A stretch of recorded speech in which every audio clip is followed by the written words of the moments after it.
When golden apples began vanishing from the Tsar's orchard every single night, his 3 sons took turns standing guard in the dark to catch the thief. And only the youngest, Ivan Tsarevich, managed to stay awake long enough to see it. A firebird, its feathers burning with living flame bright enough to turn night into day. His quest to capture it would cost him his own horse, win him a magical gray wolf as an ally, and end with a princess more beautiful than the dawn itself.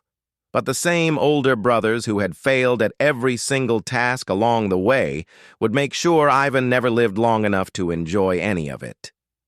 This is one of the oldest and most beloved tales of Old Rus, passed down for centuries before it was finally collected and written down by folklorists in the 1800s, and it's still told to Russian, Ukrainian, and Belarusian children today. It's a story about the ache of being the overlooked youngest son, about a debt owed by a wolf who ate what wasn't his, and about how even death itself isn't always the end of the road. Here's how it began, with a tree that bled gold. In the Tsar's palace grounds stood a single apple tree that bore fruit of solid gold, glowing softly even in daylight, the pride of the whole kingdom. But every single night, something crept into the orchard and stole one golden apple, and by morning the thief was always long gone, leaving no track and no trace. The Tsar, furious and humiliated, called his 3 sons before him, the eldest, Dmitri, the middle son, Vasily, and the youngest, Ivan, always treated by his brothers as the least capable of the 3.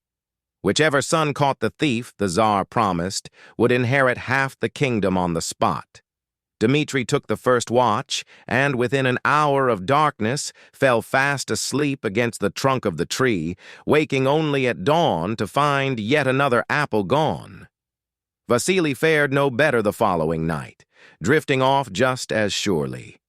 On the 3rd night, it was Ivan's turn, and his brothers mocked him openly, certain the youngest and least respected of the 3 would fail worse than either of them had.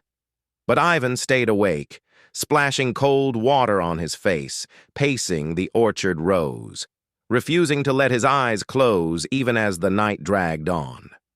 Near midnight, the whole garden suddenly blazed with light, and Ivan looked up to see a firebird settling onto a branch, its feathers a living, breathing fire that lit the orchard like daylight. As it reached for an apple with its glowing beak, Ivan lunged, and though the bird tore free and vanished into the night sky, one single burning feather was left clutched in his hand, still glowing, proof of what he'd seen. The single feather alone was breathtaking enough that the Tsar, now consumed with desire to possess the whole bird, sent all 3 sons out across the world to find and capture the firebird itself.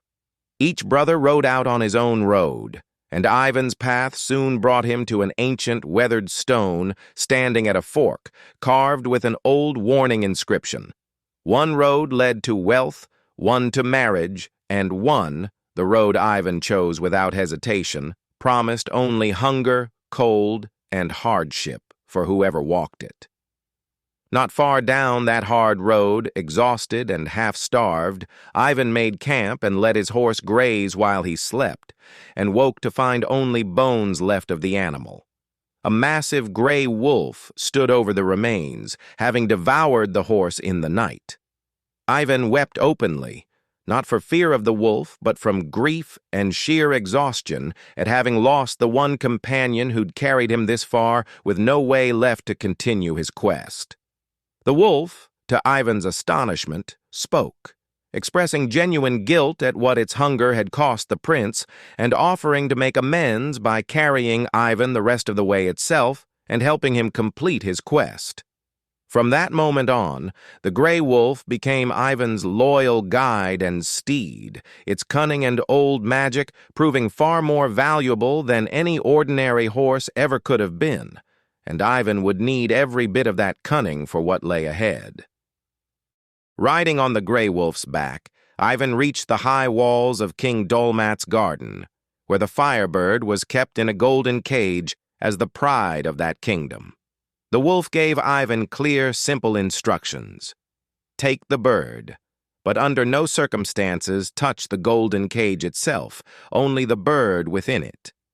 Ivan slipped past the sleeping guards easily enough and lifted the glowing firebird free, but the cage was so magnificent, gleaming even in darkness, that his resolve failed him, and he reached for it anyway.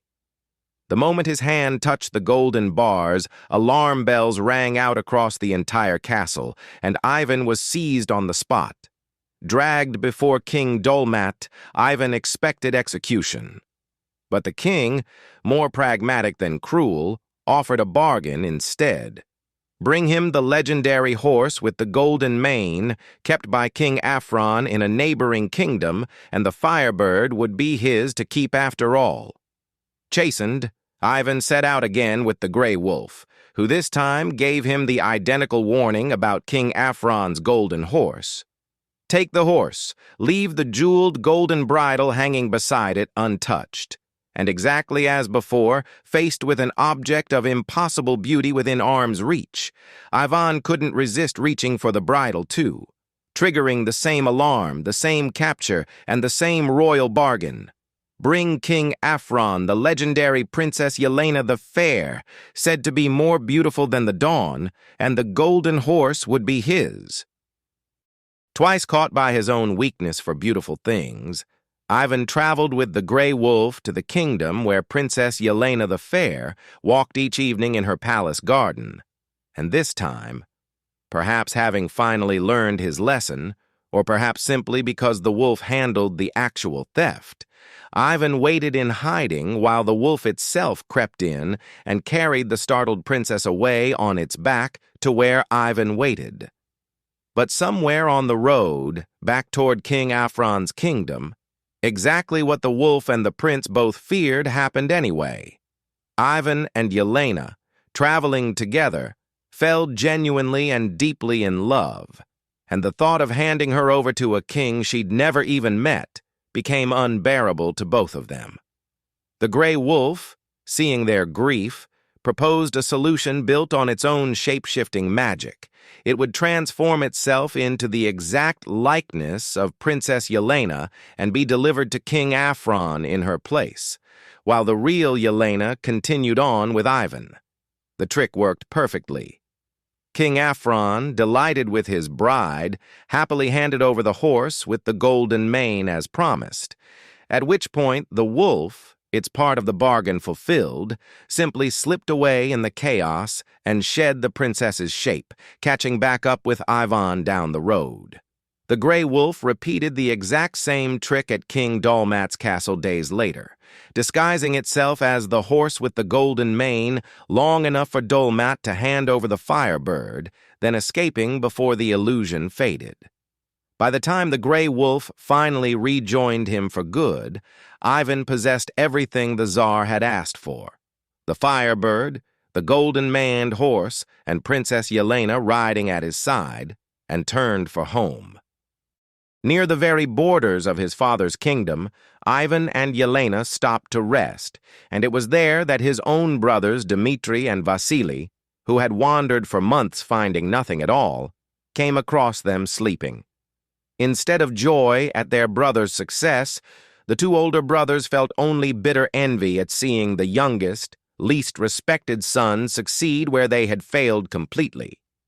While Ivan slept, they murdered him where he lay, then took the firebird, the horse, and the terrified princess for themselves, forcing Yelena under threat to say nothing of what had happened, and rode on to present the stolen prizes to their father as their own triumph.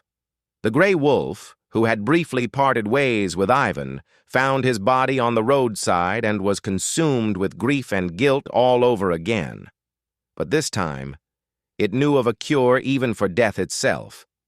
Catching a raven and its fledgling, the wolf forced the parent bird to fly to the ends of the earth and return with 2 vials: the water of death, which would seal a mortal wound closed, and the water of life, which would restore breath and spirit to the body. Together, the two waters brought Ivan back from death completely whole. Ivan rode straight for his father's palace, arriving just as Dmitri and Vasily were preparing to force Yelena into marriage with whichever of them the Tsar preferred, both still claiming credit for the entire quest. But Yelena, finally free to speak, told the Tsar the whole truth in front of the gathered court, and Ivan's return in living proof needed no further argument. The Tsar banished his two treacherous elder sons from the kingdom for good. Ivan married Princess Yelena the Fair as he'd always intended, and the firebird was given its permanent home in the golden apple tree where the entire story had begun. No longer a nightly thief, but a guardian of the tree it once robbed.